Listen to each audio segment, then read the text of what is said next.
o mundo já não é mais o mesmo, né? Você há de convir que hoje as pessoas usam muito mais rede social, existe muito mais home office, existe uma internet muito mais rápida, mesmo 4G, não tem tantos lugares que tem deficiência mais de internet móvel como era até um tempo atrás, e por isso os planos de celular precisaram se adaptar a esta nova realidade que mudou principalmente ali depois do período de 2019 a 2021, que vocês sabem muito bem o que aconteceu no mundo nesse período e por que as coisas mudaram tanto, principalmente no nosso padrão de consumo e também na forma como a gente trabalha. Salve, salve meus amigos, aqui é Alex Coimbra, hoje para explicar como os planos de celular se adaptaram à nova realidade, porque as coisas são como são e o que pode acontecer, que pode até nos prejudicar muito em breve. Bom, a gente vinha de um momento antes de 2019 de evolução da tecnologia, onde as redes móveis estavam cada vez mais rápidas, né, e amplas, como nunca deixou de ser, então a gente estava num período ali de consolidação do 4G, que é uma internet que não deixa ninguém na mão, você consegue ver vídeo na rua, você consegue ouvir música sem se preocupar, e os planos de celular estavam acompanhando essa evolução. E eu falo com propriedade porque no meu canal eu sempre dei dicas sobre plano de celular desde muito tempo atrás, e eu percebi ao longo do tempo que os planos estavam ficando tão bons que não fazia mais sentido eu ficar aqui batendo na tecla de contrata tal plano que é muito mais vantajoso que outro. Em algum momento eu percebi que praticamente todos os planos eram legais, bastava você perceber qual era o teu contexto, qual era a tua necessidade para escolher o melhor plano para você, mas não tinha mais aquela coisa que tinha antigamente, né, que ou você contrata o TIM Beta ou você tá jogando dinheiro fora. Porque nesse período já tinha surgido o TIM Pré-Top, o Claro Prezão, o Claro Flex, o Vivo Easy, enfim, tem vários planos, além daqueles famosos planos da Oi que eram mirabolantes, né?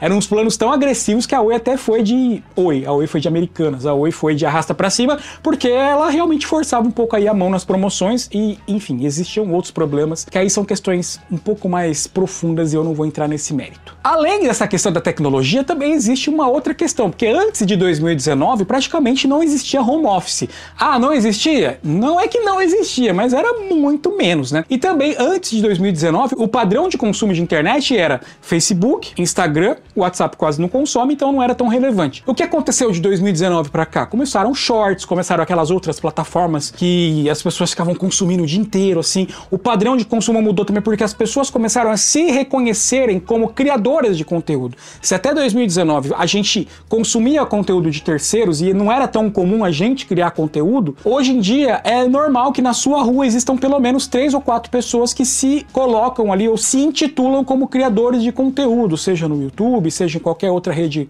social, qualquer outra plataforma de vídeos curtos ou longos, ou de redes sociais de foto, ou enfim, qualquer lugar que a pessoa possa criar conteúdo e ser um influenciador digital. Esse êxodo das pessoas, né, para a vida digital de influencer começou muito nesse período de 2019 para frente, portanto o padrão de consumo também mudou. Evidentemente que as operadoras enxergaram aí uma estratégia de mudança, então muitos planos começaram a oferecer franquias ilimitadas ou maiores para determinadas redes sociais ou para determinados nichos. Por exemplo, esse plano aqui tem Instagram ilimitado, esse outro tem TikTok ilimitado, aquele outro ali tem Facebook ilimitado e assim por diante, né? Até YouTube ilimitado aparecia em alguns cenários aí, apesar do YouTube ser uma rede que tem vídeos longos, então ela tende a consumir mais dados móveis, né? Mesmo assim existiam planos que começaram a mirar nesse novo moderno, nessa nova realidade. E junto a isso também vem o fato de que as redes físicas das operadoras amadureceram, melhoraram, e veio o 5G também, e com isso a conexão ficou ainda mais rápida e ainda melhor, né? Não é todo lugar que tem 5G, mas o 4G dá muito conta do recado para praticamente qualquer atividade que você for fazer para trabalho, né? Exceto se você fosse controlar uma mão biônica de um médico fazendo uma cirurgia numa pessoa do outro lado do mundo, né? Daí você precisaria do 5G, mas essa é uma realidade muito pequena. A maioria das pessoas só quer a internet mesmo para usar redes sociais ou para mandar relatório. Então, o 4G dá e sobra. Então, nesse mundo cada vez mais conectado e menos dependente da internet fixa, os planos de celulares começaram a passar de um plano secundário na vida das pessoas para um plano principal. Muitas pessoas hoje não têm mais aquela internet fixa em casa, para evitar um gasto a mais ali, que às vezes é R$100 por mês, para ter uma internet. Às vezes um plano no celular já dá conta, porque um plano de R$30 você consegue ter 10, 15, 20 GB de internet, que dá e sobra. E com isso, as operadoras começaram a enxergar nisso aí uma possibilidade de botar o pezinho no freio e depois engatar marcha ré e retroceder, porque a gente chegou no momento que parecia que os planos só iam evoluir. Só que aí existem dois problemas. O primeiro deles é que no Brasil efetivamente só existem 3 operadoras de celular, 3 operadoras físicas de celular, que é a Claro, a Vivo e a TIM. Existia a Nextel, que era uma outra coisa, né? Era operadora rádio, mas a Claro comprou. E existia a Oi, que foi vendida um pedacinho para Claro, um pedacinho para TIM, um pedacinho para Vivo, então não existem muitas concorrentes. E essas que existem, tem uma certa amizade entre elas, para não usar outros termos. E por isso, não há por que essas operadoras se esforçarem tanto. Aí vai ter gente que vai falar assim, mas tem outras, tem a Laricel, tem a Intercel, tem a... tem um monte, né, cara? Tem a Porto Seguro, tem a Correio Celular, enfim, a gente sabe que existem infinitas operadoras virtuais, mas todas elas utilizam a estrutura das operadoras físicas, então, de certa maneira, elas estão atrás, né, nessa corrida do ouro aí das comunicações sem fio. Quem manda mesmo é a Vivo, a Claro e a TIM, e elas que mandam. Então, elas dominam o negócio, elas inventam como a coisa vai funcionar. Hoje ainda existem bons planos, mas não tá mais daquele jeito que amadurecia antes, né? Por exemplo, os planos que eu mais uso, o Claro Flex e o Vivo Easy.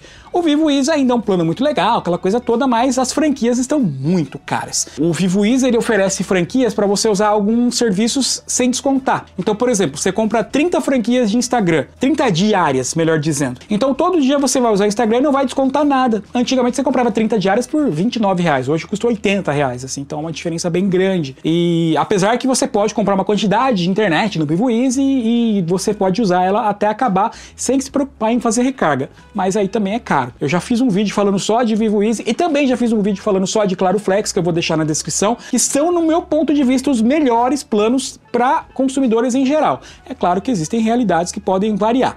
O Claro Flex ainda acho que é um plano que está um pouco vanguardista nisso, porque ele não deu sinal de piora em preços ou em benefícios. Mas, em geral, os planos de celular estão começando a fazer isso aqui, ó. Eles atingiram o teto, estão começando a dar uma decaída, né? Isso pode ser um problema a médio prazo, porque pode ser que as operadoras percebam que elas têm um domínio tão grande de mercado aí no Brasil que elas não precisam mais fazer malabarismo para não perderem, né, clientes. Elas podem simplesmente, todas elas no mesmo momento, começarem a tirar benefícios e cobrarem mais caro e a gente vai ficar dependente delas, né? Volto a dizer, cada pessoa tem um estilo de consumo, tem gente que tem Wi-Fi em casa, no trabalho, tem gente que só usa rede social, tem gente que vê muito vídeo, gente que usa para games pesados, precisa de uma conexão rápida, um ping baixo, então cada um sabe da sua própria realidade. Mas de forma geral, eu ainda acho que o Claro Flex e o Vivo Easy são os melhores planos em questão de custo-benefício, em benefícios que eles oferecem, que são muito grandes. Eu acho que hoje o Claro Flex dá conta do recado para a maioria das pessoas e o Vivo Easy é para aquela pessoa que está disposta a fazer um investimento um pouco maior no começo para poder garantir uma internet aí para bastante tempo, sem se preocupar depois, porque ela não expira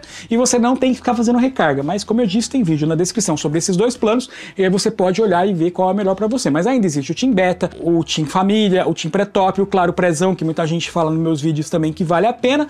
Eu já fiz vídeo de todos eles, mas eu prefiro o Claro Flex e o Vivo Easy hoje. Mas eu estou aqui lançando esse alerta. Fiquem espertos porque as operadoras estão regredindo no momento em que elas poderiam estar muito além, porque o 5G já está batendo aí na porta, já tem muita cidade no Brasil que tem o 5G, já era pra gente estar com pacotes de dados assim de 100 GB para mais, porque 5G consome mais rápido, portanto consome mais. Em questão de um segundo você pode perder seu pacote todo aí, dependendo do que você estiver fazendo. Então, cuidado, né? E vamos ficar de olho, né, nas operadoras, vão ficar de olho. Eu tô sempre trazendo atualização aqui de melhores planos, melhores serviços, de coisas que estão acontecendo, mudando o mercado, mas o fato é que depois do que aconteceu ali de 2019 a 2022, o mundo não é mais o mesmo, né? Evidentemente os planos de celular também não são o mesmo, eles mudaram, mas eles não necessariamente evoluíram. Mas eu quero saber a sua opinião. Qual plano você usa hoje e o que você recomendaria para os nossos amigos aqui do canal? Comenta aí o que você acha que aconteceu, se melhorou, se piorou, o que você recomenda fazer. Eu já vi que teve gente que falou que comprando crédito pelo Claro Pay ganha desconto, ou falando que vai cancelar o Claro Flex ganha desconto, enfim, sempre tem uma maneira de você economizar, então ensina aqui nos comentários que eu vou ficar muito feliz e vai ajudar muita gente. Agora eu tô indo nessa, volto no próximo vídeo com um novo assunto, espero você, tchau!